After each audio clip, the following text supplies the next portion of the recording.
Hello, I'm STS-130 Mission Specialist Nicholas Patrick, and you're watching NASA TV.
Good morning, Endeavour, and a special good morning to you today, Nick.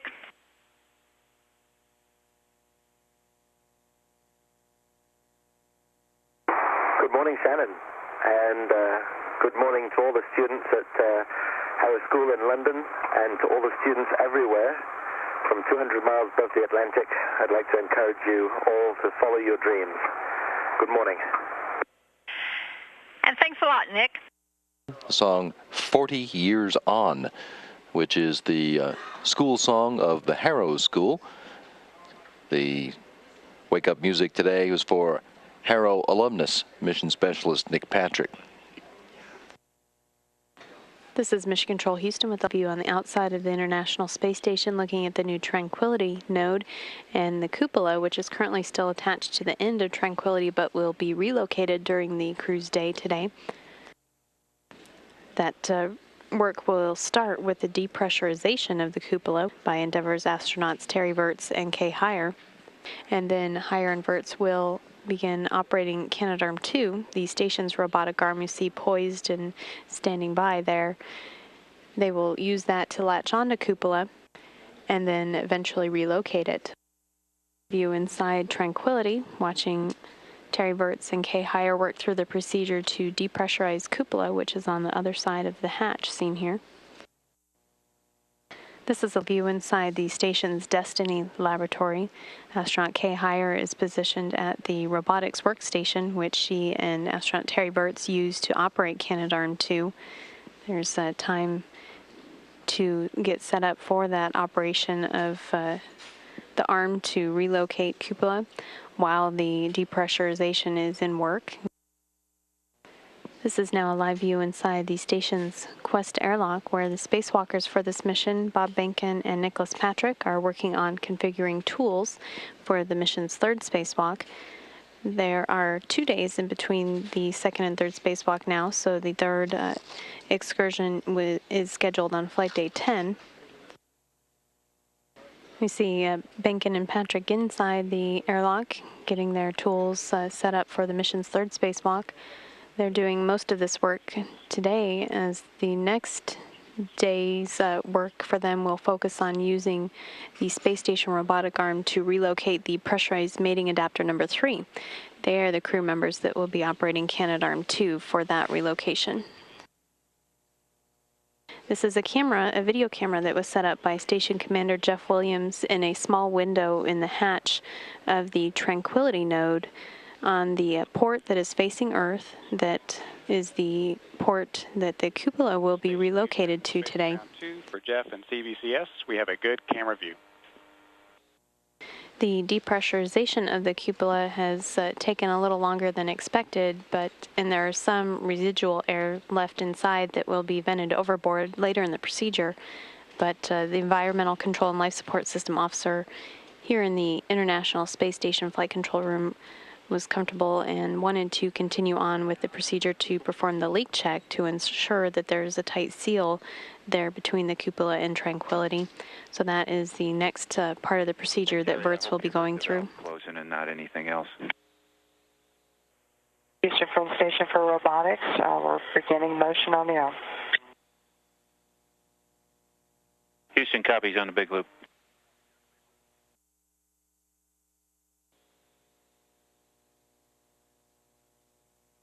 This is Mission Control Houston. The station's robotic arm, Canadarm2, is now being maneuvered to latch onto the cupola.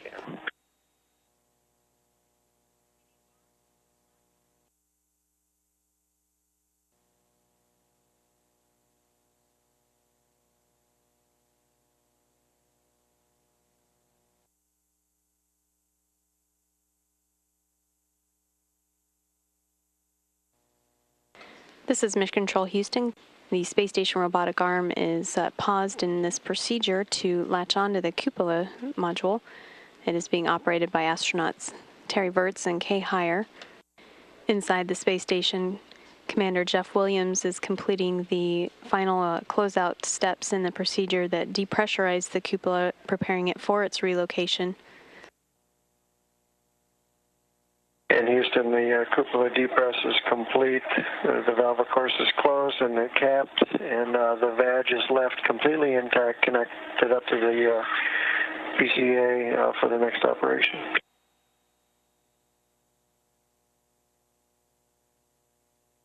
Roger.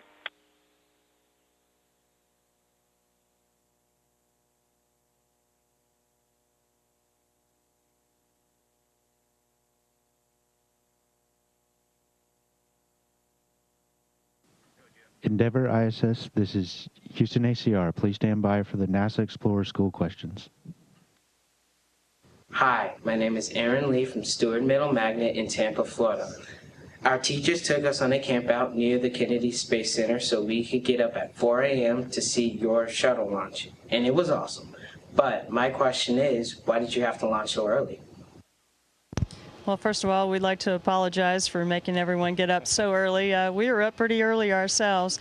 The time of a launch is determined by the orbit of the International Space Station. We need to be able to launch from Florida and to catch up to the International Space Station to rendezvous and dock. And we want to do that with the minimal amount of fuel that we expend, because remember, everything that we lift off of the pad, it cost us basically our amount that we can take to orbit. So we don't want to have to take any extra fuel that we don't really need to orbit.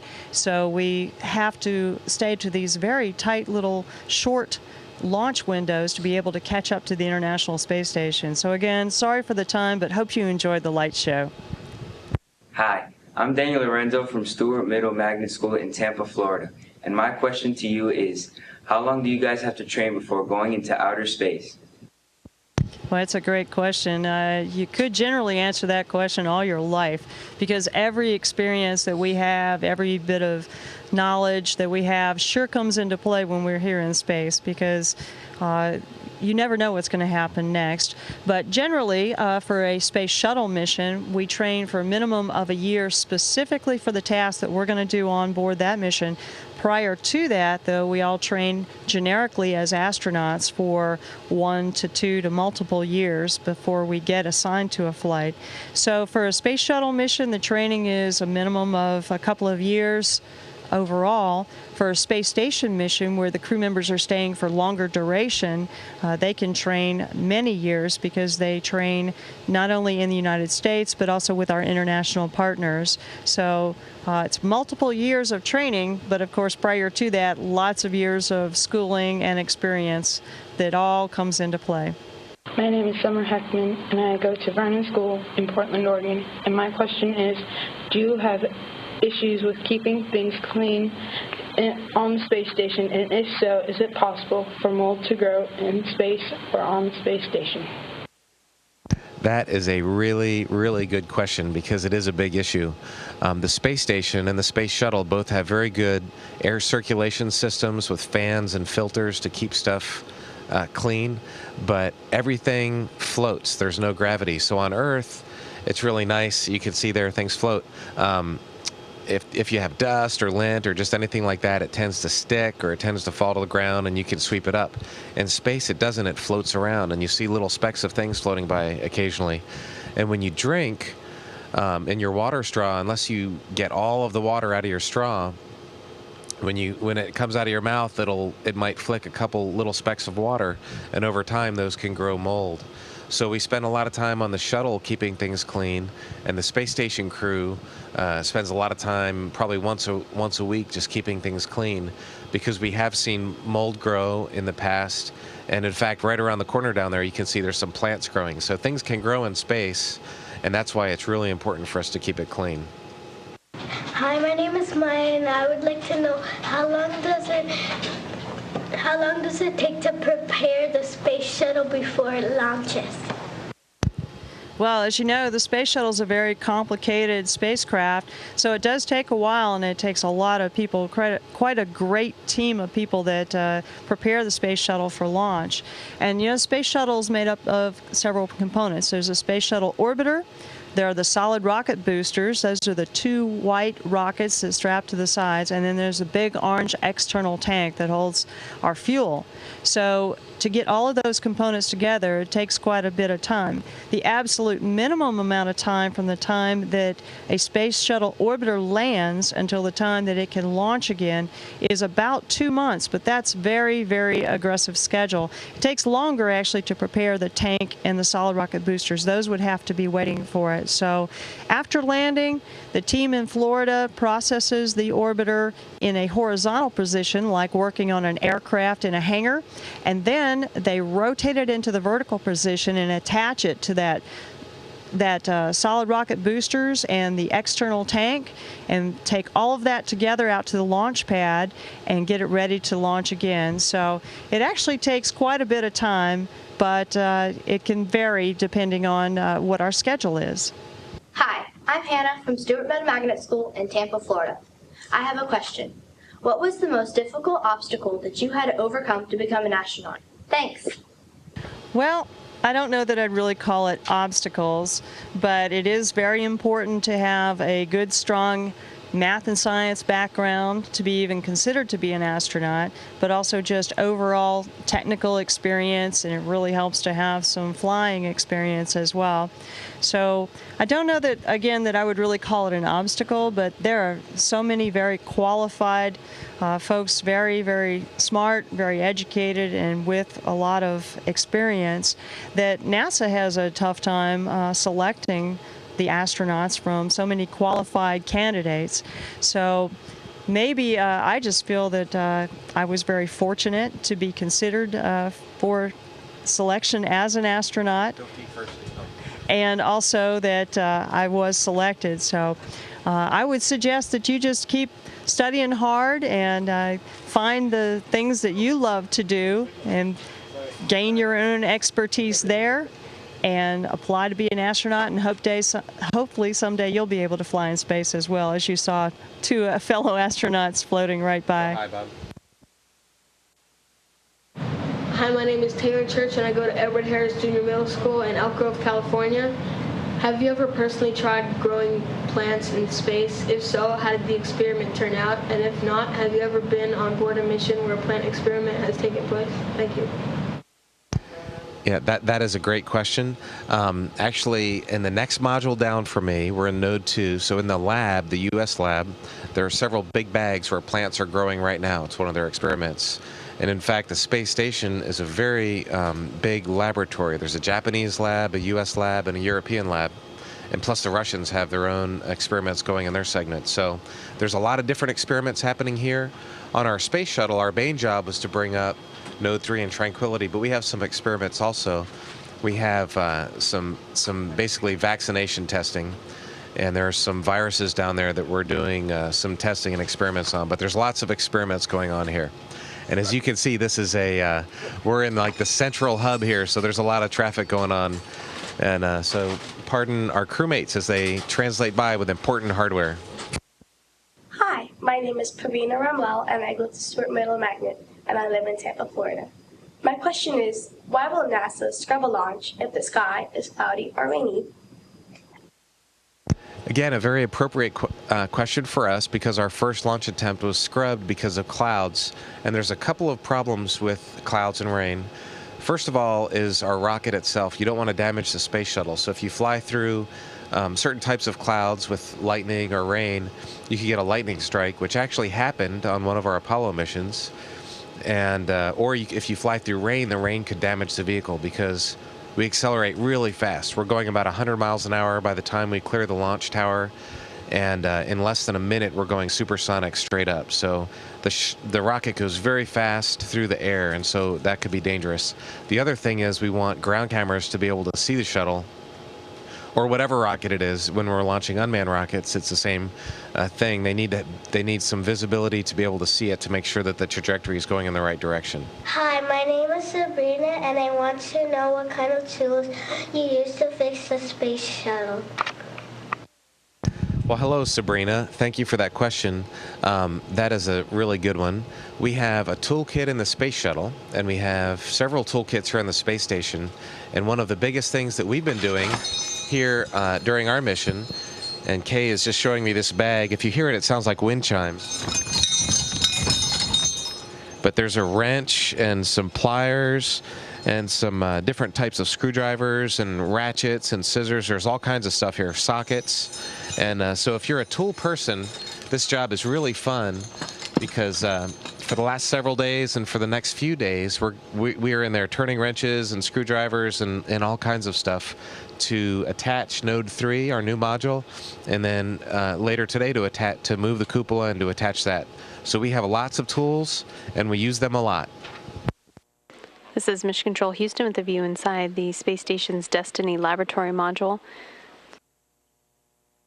Astronauts Kay Heyer and Terry Virts are back at the robotics workstation, standing by to maneuver Canadarm2 to move the cupola element from its current location on the end of Tranquility to a port on the Earth-facing side of Tranquility.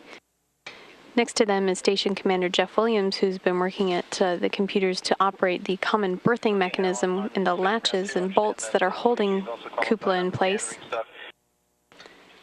During that procedure, one bolt jammed, and during the initial planned troubleshooting step, another bolt jammed. So one continues to be jammed at this point, but not the same as the original one. The next option that the mission control team has is Block 13 now. the next step is to de-rigidize or command the joints in the space station robotic arm to go to limp. Okay, we'll send the stop command. For about 30 seconds as the arm is holding the cupola in place now.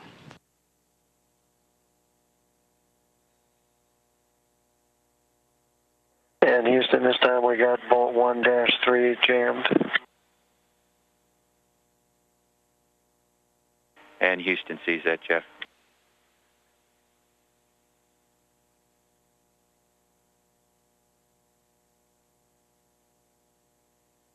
I'm sure you guys are talking about possible loads from the internal structure contact. Jeff, right now we're talking about upping the torques on the bolts, and we'll get back to you after we've had some more time to work through it. Yeah.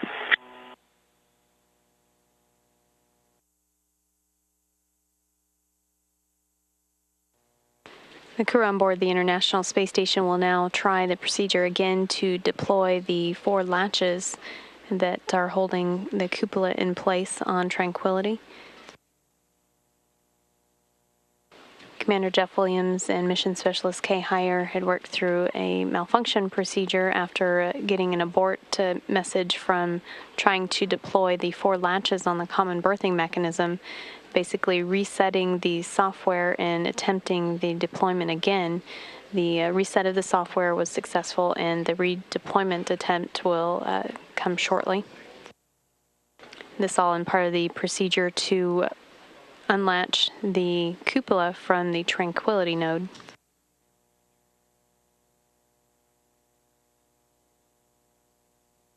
And Houston, good news, we're complete. Houston concurs.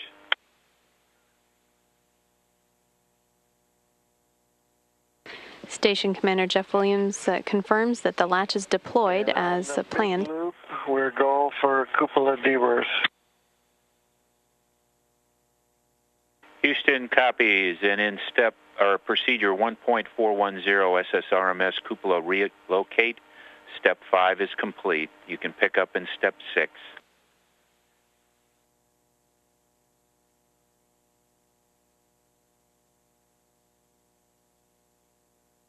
Houston from station for robotics.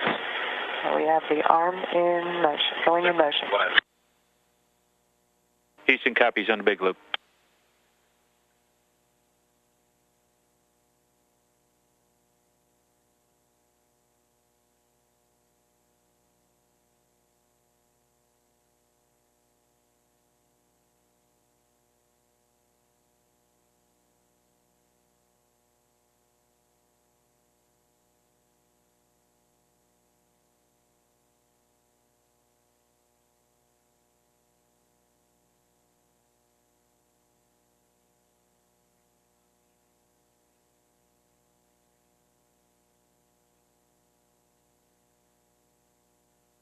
This is Mission Control Houston. The team in the International Space Station Flight Control Room is monitoring the progress of relocating the cupola using the station's robotic arm, Canadarm2. Astronaut Terry Virts and astronaut Kay Heyer are at the robotics workstation to conduct that maneuver. Virts indicated that the seal on the common berthing mechanism for cupola looks clear, but that an electrical connector has popped out from behind the center and that it is recessed and clear of the mating surface, so the team agreed to continue on to the next position of cupola at the pre-install position just nearby the attaching port. Go ahead, Jeff, Space Ground 1. Yeah, that wire that we're looking at, I clearly remember in the cupola. It's in its nominal location.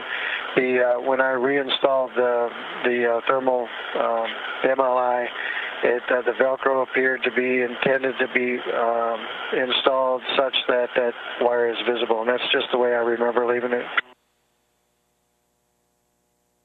All right, thanks for that info. Big loop, we copy. I'll go ahead if you want me to do another survey or just zoom in on the electrical cable. Let's just focus on the cable, Kay. And more. This is Mission Control Houston with a zoomed-in video camera view of a connector inside around the thermal insulation on the port of the cupola that will be attached to Tranquility again. Engineers just wanted to take a close-up look with the video to make sure that that won't interfere with latches to connect cupola in place. Looks good. We'd like you to proceed to pre-install. Once it pre-installed, take a look out the window and make sure that this wire hasn't moved and it's going to be out of the way for the latches.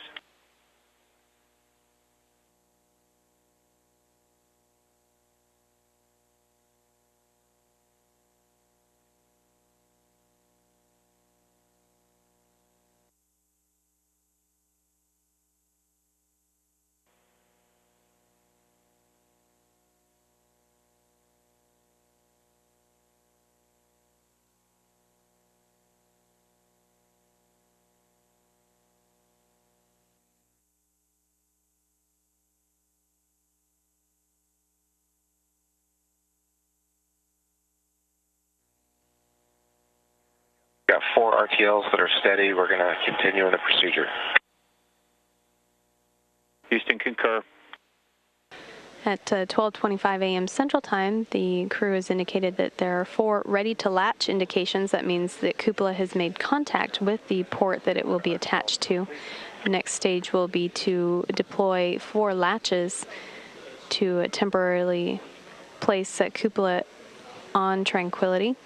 And then a series of bolts will be engaged in a 2-stage fashion so that in the end there will be 16 bolts securing cupola to its position on Tranquility. On space on the big loop, the SSRMS is limped, and we're going for second stage capture.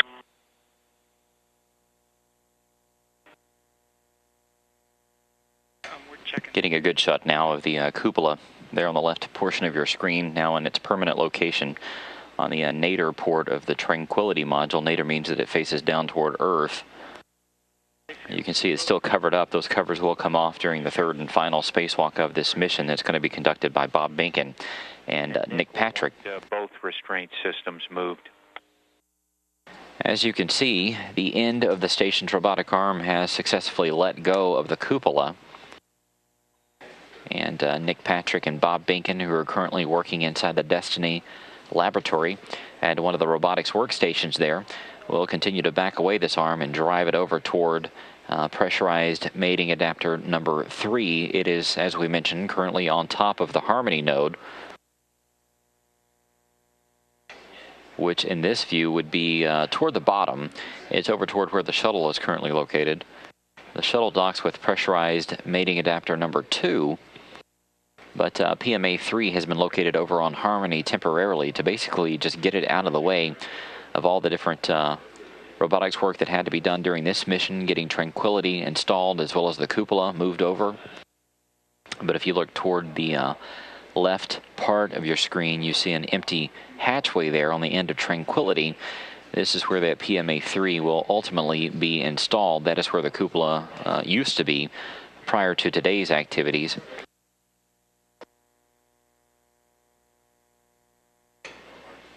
The station's massive robotic arm being moved from left to right as it turns its attention away from the cupola over toward pressurized mating adapter number 3. You can barely see the tip of PMA 3 on the very bottom right-hand portion of your screen. It is actually on the top of the Harmony node. It's a little bit misleading because the camera angle is turned upside down. But that robotic arm is going to be used to grab onto PMA 3 and to begin the process of removing it and move it over toward Tranquility. The majority of that activity will take place tomorrow during the cruise day. Endeavour ISS, this is WOR. Do you read me? Copy? WR, we have you loud and clear. How us? Yes, indeed. Who am I speaking with? You've got Bob Behnken, one of the mission specialists, and Terry Virts, our pilot on Endeavour. All right, Bob, good morning to the both of you. We don't have a lot of time here, so let me get right to it.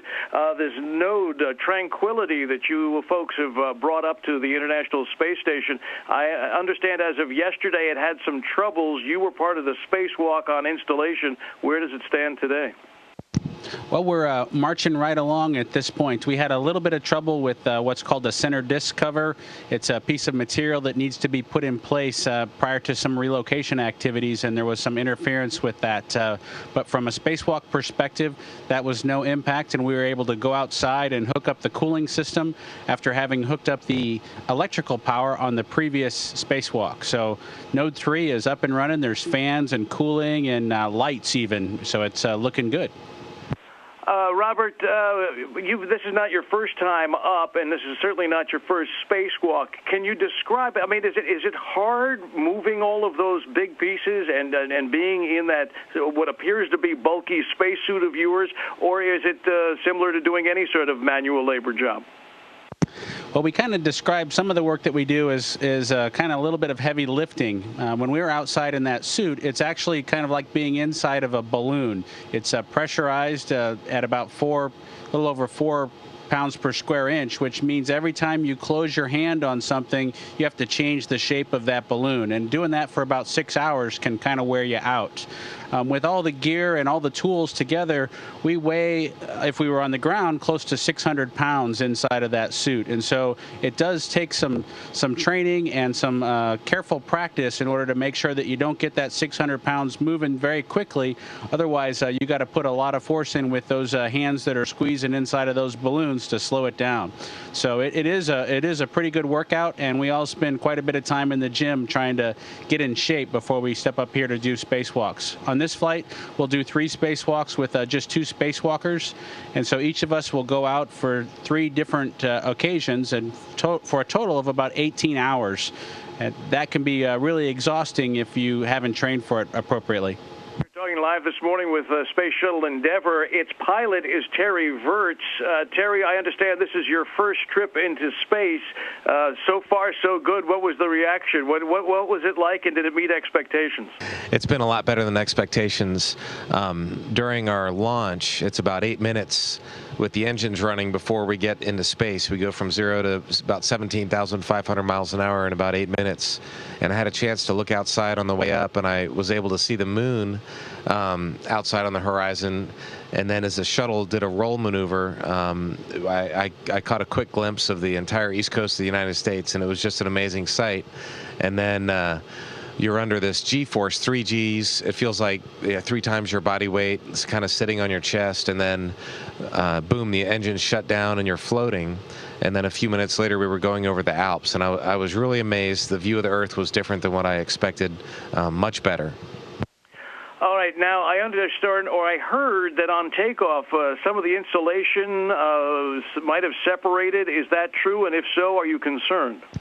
We're not concerned at all. We did a lot of inspection on the second flight day that we were in space, and we looked at every nook and cranny of the bottom of the heat shield of the space shuttle, and we have a very large team of engineers on the ground that looked at it.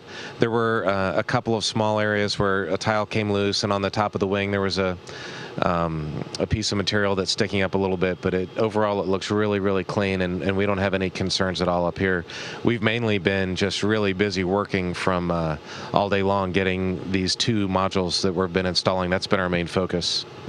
Terry, there are only 4 more flights of the shuttle program here in the United States, and after that we really don't have any other way to get back and forth to the space station or even into space except with the help of the Russians and their equipment. You're a fairly new astronaut. From your perspective, how disappointing is that? Well, it'll be sad to see the shuttle retire, that's for sure. A lot of people have spent a lot of years on it, but it's been 30 years, and every program eventually comes to an end, so hopefully we'll move on to something bigger and better. And you're right, the Americans will not be able to send astronauts into space. We will be using the Russian Soyuz. In fact, I had a chance today several times. There are 2 Soyuzes docked to the space station right now, so I've been down there and taken a look at them. But you're right that America will not have a way to launch astronauts. The Soyuz space capsules are almost as old as the space shuttle, are they not? Actually, the Soyuz space vehicles are quite a bit older. At least the original Soyuz are. They've been around since the Soyuz and Salyut days many years ago, and so the Soyuz has a much longer history than even the shuttle does. But the Soyuz has been upgraded over the last several years. There's been a couple of variants, and they continue to make improvements. And what's different between the Soyuz and the space shuttle is that the space shuttle is reusable. We land it, and then we refurbish it, and then fly it again. But each Soyuz is replaced pretty much in its entirety before it goes out to the launch pad to launch again. And so it's almost like getting a new vehicle every time with the Soyuz. Endeavour ISS, this is KTVI-TV. How do you hear me? KTVI-TV, we have you loud and clear on board the International Space Station. That is fantastic. Good morning from St. Louis to both of you. How's it going so far? Well, good morning to you guys from us here on the International Space Station. So far, it's going really well. We've got the Node 3 attached to the space station. We've got the cooling and electric hooked up to the outside of it. And today, our pilots relocated the Cupola, the nice window that's going to be the window on the Earth from the International Space Station to its new home on the underside of Node 3. So it's going really well. Well, Bob, you know, we saw your shout out to St. Louis last week. Tell us more about your upbringing here. Obviously, we are so proud to have you on board there. Well, I actually grew up in St. Anne, which is over by the airport there, Lambert. My father's a construction worker, and my mother had worked at McDonnell Douglas when I was a child, and so I grew up right there in St. Anne. Went to St. Anne Elementary, which is since closed, and I think they've built a new school there at this time. And I went through the Pattonville School District and graduated from Pattonville High School. I am curious, Terry, what does it look like from space? I mean, like, we've had a lot of snow, so can you see the snow from space on Earth? Oh, yeah, we can absolutely see the snow. The thing that's really stuck out to me is just how snowy Earth is right now. I think we're having a cold winter because it seems like everywhere we go, except for Central Africa and the desert, you see snow. Especially over Russia and Siberia, Mongolia, there's an entire continent that's nothing but snow. So it does look like it's been pretty cold down there. But the view of Earth is really spectacular. This is my first flight, and it was different than what I thought. There's a lot more color to it, and it's even better than what I thought I'd been. As much as I've heard, as many pictures as I've seen, there's nothing like seeing it in person. That is amazing. I want to ask Bob another question. We understand you brought some special items along with you from WashU, Bob? I do have a couple of items from Washington University. I have a pendant that was from the mechanical engineering department that they provided for me that is on board Endeavor, and I also have a certificate from the physics department as well that I'm flying for them. So those are two departments right there in St. Louis that I graduated from before picking up my education out on the West Coast and then going into the Air Force. Station, this is WREG Memphis. How do you read? We've got you loud and clear. All right, thank you very much. I'd like to start with Colonel Wirtz. This trip a long time coming for you, and it looks like the main part of this mission is going to be taking that Tranquility module out of the shuttle bay and attaching it to the International Space Station. How did that go over the weekend? That's right. We've had a really great mission. It's the first time that the space shuttle or that anybody has brought up two modules at once. We have what's called Node 3 or Tranquility. It's a large living facility, and then we also have a module called the Cupola that was launched attached to Tranquility. And so several days ago, we took those out of the payload bay while Bob and Nick Patrick went outside and disconnected it. I moved it from the shuttle and attached it to the station. And then just today, we detached the cupola from one end of Tranquility and moved it around and reattached it to the bottom. And we've been busy all day connecting bolts and hoses and that kind of thing, getting these modules ready to go. So we've had a really successful mission so far. Bob's done 2 spacewalks, and we've got both of our main modules attached to the station, which is really, really good news. Now, Mission Specialist Bankin is from Missouri, just a bit up the road from us here in Memphis, is back on Endeavor with a couple of spacewalks under his belt already. Has everything gone perfectly according to plan, or have you had to adjust a little bit on this particular mission? Well, I think that the folks that are on the inside have had quite a bit of adjustment, trying to just deal with some minor issues that have come up with interference of a lot of hardware. There's a lot of parts that need to be moved around in order to accomplish moving a module out of the shuttle payload bay and actually getting it attached to the International Space Station. And then certainly once you get that module attached and you start to try to take it apart and move pieces of it around the space station, you can imagine keeping track of all those pieces and making sure they all fit just right takes a lot of effort and a lot of folks working together to make it happen. Certainly during the spacewalks, things have gone really closely to our plans. We've been able to get through all of our tasks on the last couple of spacewalks, which was really nice. We're able to get electricity and cooling hooked up to the outside of those new modules, which is also really exciting. It means that the folks who are working on the inside aren't wearing headlamps and doing cave diving in order to get their work accomplished. So we're really happy about that as well. Maybe you could tell us a little bit more about what the Tranquility module is going to do for the scientists that will be aboard the International Space Station. It really adds a little bit more room to the space station, doesn't it? Oh, it adds a lot. It's a very large module. It's one of the largest on board, and it's going to be mainly a living area. It has several different life support racks that help to recycle oxygen and water and that kind of thing.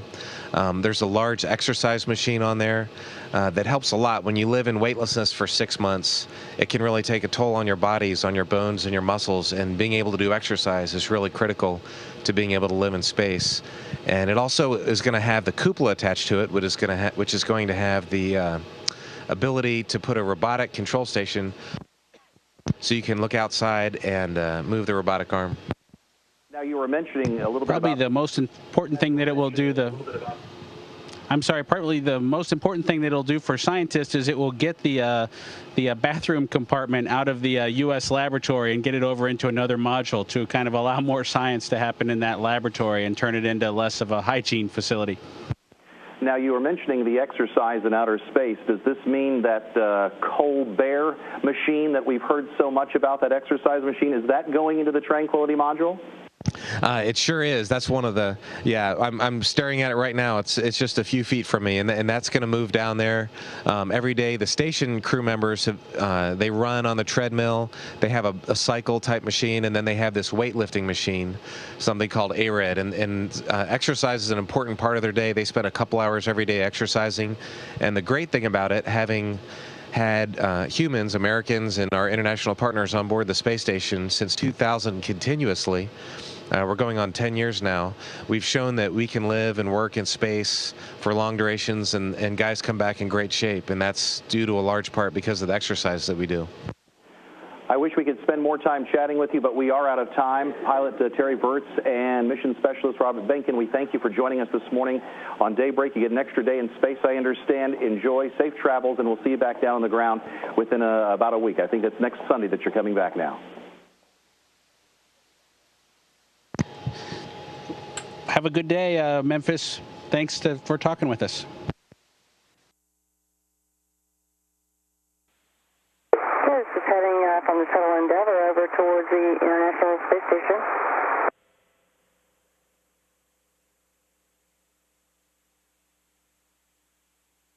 And here entering Node 2 of the International Space Station.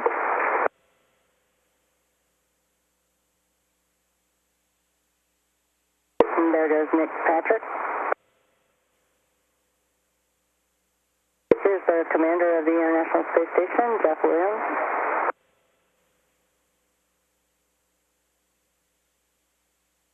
Moving from Node 2 to the lab.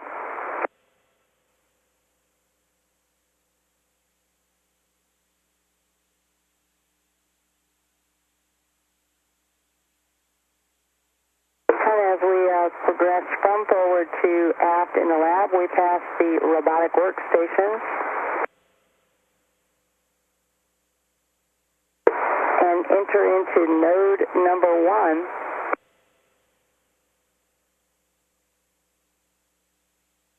We can now take a right turn and enter the new node 3. This is a view inside node 3, looking towards the port or left side of the International Space Station. This is the hatch. And we get all the way to the end and turn all the way around, looking now towards the starboard. You can see all the way across towards node 1, the equipment lock and the airlock. This is our nadir hatch, and earlier today we were able to just look out that window and see down on a beautiful Earth. If we looked out there now, we'd actually see a cupola because we replaced the cupola there to the nadir or Earth-facing location.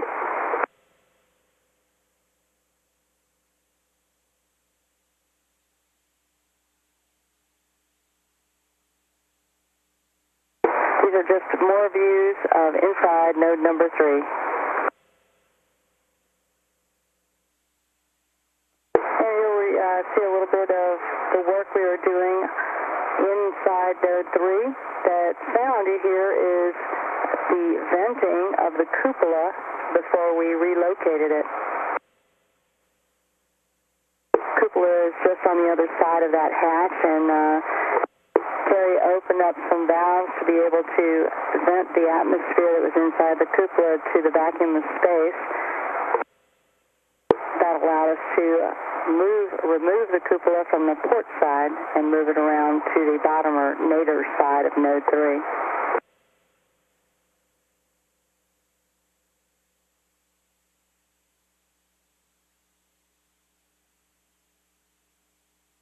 As a safety precaution, we do wear earplugs when we're venting like this because you can hear the kind of high-pitched noise as the air is escaping.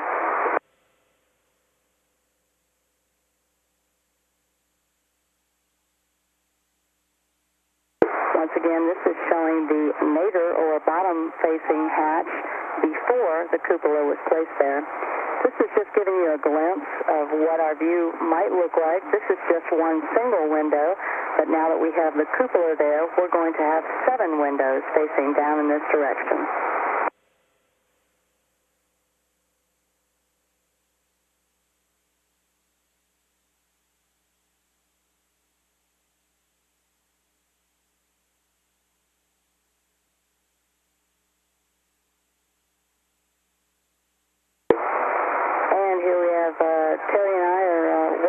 node 3. Now back to the lab. Terry's setting up the robotic workstation in order to relocate the cupola.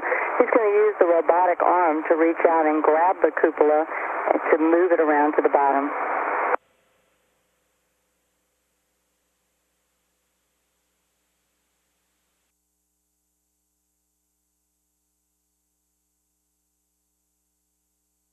There's the cupola looking out the window. Here's Bob and Nick in the airlock. They've been practicing resizing EMUs, so they're going to be the world's experts on resizing EMUs. I think Bob said they're going to do 4 resizes, and they only brought up 3 EMUs.